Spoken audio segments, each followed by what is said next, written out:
Howdy y'all, how you doing? It's another beautiful, hot, and extremely humid day here in sunny Florida. I'm getting my system kind of buttoned up as far as mids and highs. I'll be running my speaker wire from my amplifiers to the doors, and I'm going to show you how I did that. I'm also going to show you where I decided to mount my aftermarket tweeters because I didn't want to use the factory dash locations, so I put them up in the A-pillars. So if you want to see how I did it, stick around and I'll show you. Let's get to work. I wanted to point out that for my speaker connections into my amplifier and pretty much all my connections, even into my DSP and the power wire, ground wire, and everything running from the blocks into the amps, I'm using wire ferrules. This is, I don't want to say you have to do it, but it really ensures that you get a nice, secure connection when you're hooking everything up. You can get a pack of a bunch of them, plus the crimper for, I don't know, maybe 15, 20 bucks on Amazon, but I would highly recommend that you use them. That way you know everything's going to be hooked up nice and tight, and it also just kind of ensures that no little loose wires get out and potentially short something out. Alrighty y'all, first up I'm going to show you how to run the wire through the back door. Now you do have these plugs here that you're going to need to undo. When you have the beauty panel off here, you can see where it's run through the side there, but there is plenty of room. Once you have this boot pried out, you can pull this harness through, and it takes a little doing, but it's just got, you know, one of the little push fasteners, so you just kind of have to squeeze your hand in there. If you have big fat meaty hands, it might be kind of a problem, but if you have little dainty girly hands like I do, it's still kind of a pain in the ass, but you can get it done. I would recommend running your wire from here first, outside, through and in. You can kind of push this in and accordion it some to get your wire to run through, and then just kind of fish through a decent length and start there. Once you've got your wire run, make sure you leave a little tail. Even your speakers like getting tail. You're going to want to have enough so you can remove your speaker if you need to, and also so you can secure it to this factory harness here to keep it out of the way of your window. Bring it on over through your B pillar and run it right along that channel there on back to your amplifier. Give yourself enough tail or lead, whatever, up here to where if you're going to tuck it under the carpet and everything, you're not going to come up short. So that's simple enough. This is the passenger side here. Again, leave yourself some tail. Once you get everything run how you like, go back and replace your grommets and your boot grommets back into the doors. You can get your connection made again, but it's not going to sit back into the boot like it was originally, because the speaker wire just kind of takes up too much space.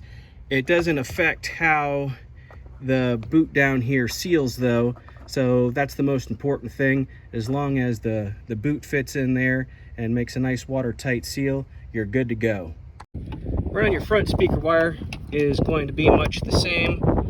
Just run it back from your amplifier through your channel here. I didn't go through the chase box, I just ran it back behind it. That's also the same channel that I used to run the speed wire from my factory head unit back to my DSP. When you come here, leave yourself again enough tail so you can kind of play around with mounting options if you're using a component set with a crossover. I'm going to be kind of playing around with locations. This is kind of where I've got it for now, in the kick panel on the back side. I haven't secured it down yet. It does the Fosgates do come with some double back tape. I added a little extra, but I just want to play around with mounting options for right now, because it's going to come from here, of course, to the tweeter and to the woofer. I decided to mount my crossovers to the back side of the kick panels. As you can see, they have these little rings along the kick panel. I'm assuming that's probably from casting, but get a Dremel or a rotary tool, whatever you happen to have, and just kind of knock them down so you have a nice flush surface. If you're going to be using double back tape or Velcro especially, you want to make sure that it's nice and smooth. This location here happened to be about my best bet. It gives me enough room to where it's not going to kink the wire coming in, and there's plenty of room for the wire going out. It's also not going to press up against any of the wiring harnesses down there. Depending on your make and model, you might have more stuff going on, so just kind of play around with fitment locations. This just so happened to be the best for me. I have the Titan SV. I'm assuming that the Platinums and maybe some of the other ones might have extra goodies going on down there, but anyway, that's where I'm going on mine. Now, for the passenger side on my truck, I actually had to mount this vertically because there was just not enough room to mount it horizontally with all that stuff going on behind there. But fortunately, doing it vertically worked out just fine. Because of those little ridges right there, of course I had to take my Dremel tool and sand that down nice and flush. So make sure before you get into mounting these that you double check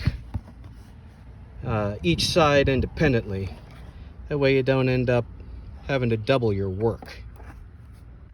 I'm not sure if you guys have ever seen one of these before, but they are super duper handy. Got a little plunger on the back and it kind of grabs stuff.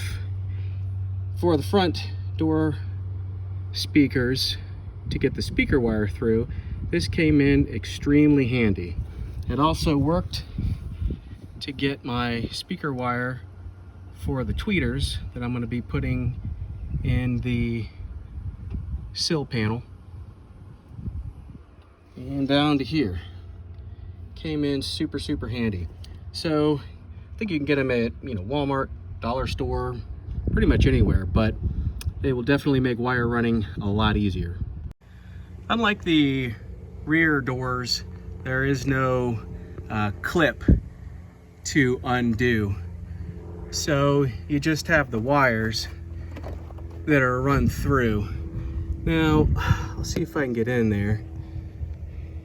It's got these tabs here that are like taped into place, and if you want to undo that, I'm sure you could.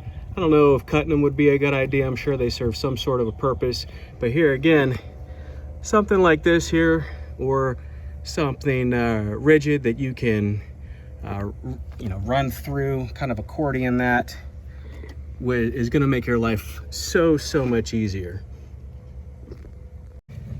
This is something where you definitely just want to run it through the boot first. You run this up, of course, into the boot, grab the wire at the top, and then pull it down out the bottom, and then you can just run it through the holes in the door, and you're good to go. After you've got your front wires run, it's all a matter of just popping everything back into place, hooking up to your crossover, and then buttoning everything back up. All the wires are tucked nicely behind. I mean, you can still see a little bit of it there, but that's just because I left myself enough extra to where when I want to take the panel out, I can set it over here on the floor out of the way and have plenty of room to work on it. But that's it for now. If you have any quips, comments, questions, or evasions, leave them down below and I'll answer them to the best of my ability. Till next video, peace out.